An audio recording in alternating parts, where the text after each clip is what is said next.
நீதிமொழிகள் 13ஆம் அதிகாரம். ஞானமுள்ள மகன் தகப்பனுடைய போதகத்தை கேட்கிறான், பரியாசக்காரனோ கடிந்து கொள்ளுதலுக்கு செவிகொடான். மனுஷன் தன் வாயின் பலனால் நன்மையை புசிப்பான், துரோகிகளின் ஆத்துமாவோ கொடுமையை புசிக்கும். தன் வாயை காக்கிறவன் தன் பிராணனை காக்கிறான், தன் உதடுகளை விரிவாய் திறக்கிறவனோ கலக்கமடைவான். சோம்பேறியினுடைய ஆத்துமா விரும்பியும் ஒன்றும் பெறாது, ஜாக்கிரதை உள்ளவனுடைய ஆத்துமாவோ புஷ்டியாகும். நீதிமான் பொய்ப்பேச்சை வெறுக்கிறான், துன்மார்க்கனோ வெட்கமும் லட்சையும் உண்டாக்குகிறான். நீதி உத்தம மார்க்கத்தானே தற்காக்கும், துன்மார்க்கமோ பாவியை கவிழ்த்து போடும். ஒன்றுமில்லாதிருக்க தன்னை செல்வனாய் பாராட்டுகிறவனும் உண்டு, மிகுந்த செல்வம் இருந்தும் தன்னை தரித்திரராய் பாராட்டுகிறவனும் உண்டு. மனுஷனுடைய ஐஸ்வர்யம் அவன் பிராணனை மீட்கும், தரித்திரனோ மிரட்டுதலை கேளாதிருக்கிறான். நீதிமான்களின் வெளிச்சம் சந்தோஷிப்பிக்கும், துன்மார்க்கரின் தீபமோ அணைந்து போம்.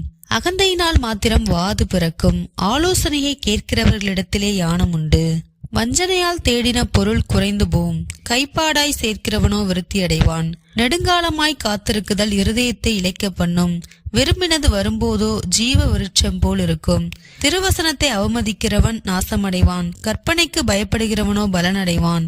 ஞானவான்களுடைய போதகம் ஜீவ ஊற்று, அதனால் மரண கண்ணிகளுக்கு தப்பலாம்.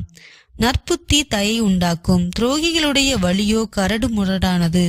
விவேகியானவன் அறிவோடு நடந்து கொள்கிறான், மூடனோ தன் மூடத்தனத்தை வெளிப்படுத்துகிறான். துரோகமுள்ள தூதன் தீதிலே விழுவான், உண்மையுள்ள ஸ்தானாதிபதியோ ஔஷதம். புத்திமதிகளை தள்ளுகிறவன் தரித்திரத்தையும் லட்சையையும் அடைவான், கடிந்து கொள்ளுதலை கவனித்து நடக்கிறவனோ கனமடைவான். வாஞ்சை நிறைவேறுவது ஆத்துமாவுக்கு இனிது, தீமையை விட்டு விலகுவது மூடனுக்கு அருவருப்பு. யானைகளோட சஞ்சரிக்கிறவன் ஞானமடைவான், மூடனுக்கு தோழனோ நாசமடைவான். பாவிகளை தீவினை தொடரும், நீதிமானுக்கோ நன்மை பலனாக வரும். நல்லவன் தன் பிள்ளைகளின் பிள்ளைகளுக்கு சுதந்திரம் வைத்து போகிறான், பாவியின் ஆஸ்தியோ நீதிமானுக்காக சேர்த்து வைக்கப்படும்.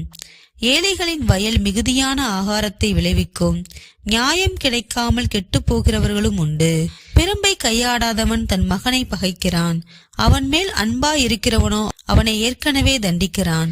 நீதிமான் தனக்கு திருப்தியாக புசிக்கிறான், துன்மார்க்கனுடைய வயிறோ பசித்திருக்கும்.